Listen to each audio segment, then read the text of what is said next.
Hello అండి, welcome back to my channel.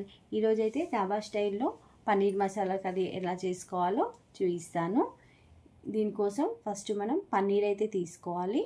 దాన్ని మనం ఇలా క్యూబ్స్లా కట్ చేసుకోవాలి. ఈ సైజ్ అయితే సరిపోతుందండి.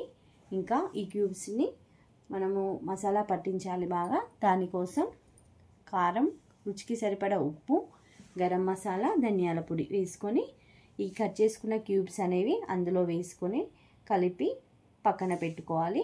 ఇది ఒక హాఫ్ అన్ అవర్ పక్కన పెట్టేసుకోవాలి. మనము ఇవి పక్కన పెట్టుకున్నాక ఇంకా మసాలా గ్రేవీ కోసం అయితే ఆనియన్స్ కట్ చేసుకోవాలి. ఇదైతే నేను బిర్యానీ రైస్ కోసం బఠానీ అయితే నానబెట్టుకున్నాను. కొత్తిమీర, పుదీనా, టమాటో, క్యారెట్, ఆలు, ఆనియన్స్, పచ్చిమిర్చి. అయితే మసాలా కర్రీ కోసం మనమైతే ఫస్ట్ ప్యాన్ పెట్టుకొని ఆయిల్ వేసుకోవాలి. కలిపి పెట్టుకున్న పన్నీర్ ముక్కలని ఆయిల్లో వేసి ఒక 2 మినిట్స్ ఫ్రై చేసుకోవాలి. ఫ్రై చేసి అవి పక్కన తీసుకోవాలి. ఒక 2 మినిట్స్ అయితే సరిపోతుంది. ఎక్కువగా ఫ్రై చేస్తే అంతగా అది విడిపోయే ఛాన్సెస్ ఉంటుంది పన్నీర్ అనేది. ఇంకా అదే ఆయిల్లో కొంచెం ఆయిల్ వేసుకొని ఆనియన్స్ వేసుకోవాలి.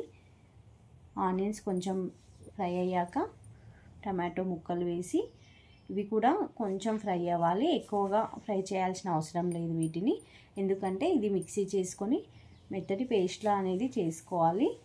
చూడండి, మిక్సీ వేసుకొని ఇలా పేస్ట్లా చేసుకోవాలి. అయితే అదే ప్యాన్లో ఇంకొంచెం ఆయిల్ వేసుకొని మసాలా దినుసులు యాడ్ చేసుకోవాలి. మసాలా అయితే మనము బిర్యానీ ఆకు, దాల్చిన చెక్క, ఇలాచి, లవంగా వేసుకొని ఈ మసాలా ప్రిపేర్ చేసుకున్న పేస్ట్ అనేది అందులో వేసుకోవాలి. వేసుకొని బాగా కలుపుకొని కొంచెం ఫ్రై అయ్యాక అందులో అల్లం వెల్లుల్లి పేస్ట్, ఇంకా మనకు ఆల్రెడీ మసాలాలో పన్నీర్ కలిపి పెట్టుకున్నాం కదా, అందులో కారం, ఉప్పు వేసుకున్నాం కదా, చూసుకొని మనం ఇంకా కొంచెం కారం, ఉప్పు, ఇంకా కొంచెం పసుపు కూడా యాడ్ చేసుకొని బాగా ఫ్రై చేసుకోవాలి. ఇంకా కొంచెం ఆయిల్ అనేది బయటికి వస్తుంది అన్నప్పుడు ఇందులో మనం పెరుగు అనేది అయితే యాడ్ చేసుకోవాలి. పెరుగు వల్లనే మనకు మెయిన్ టేస్ట్ అనేది యాడ్ అవుతుంది. ఇంకొక 3 స్పూన్స్ పెరుగు తీసుకొని ఫోర్క్తో బాగా మిక్స్ చేసుకొని ఇందులో వేసుకోవాలి.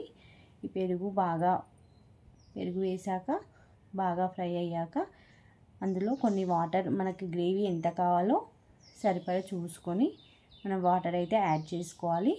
మరీ పల్చగా చేసుకున్న అంత టేస్టీగా ఉండదు. చూసుకొని మనకు ఎంత గ్రేవీ అయితే కావాలో చూసుకొని వేసుకోవాలి. ఒక 2 మినిట్స్ కలిపాక మనము ఫస్ట్ ఫ్రై చేసి పెట్టుకున్న పన్నీర్ ముక్కలు ఇందులో యాడ్ చేయాలి. మసాలా గ్రేవీ అనేది ముక్కలకి బాగా పడుతుంది. లాస్ట్లో మనము కొత్తిమీర, పుదీనా వేసుకొని ఇంకా స్టవ్ ఆఫ్ చేసుకోవాలి. అంతే అండి, ఎంతో రుచికరమైన పన్నీర్ మసాలా కర్రీ రెడీ.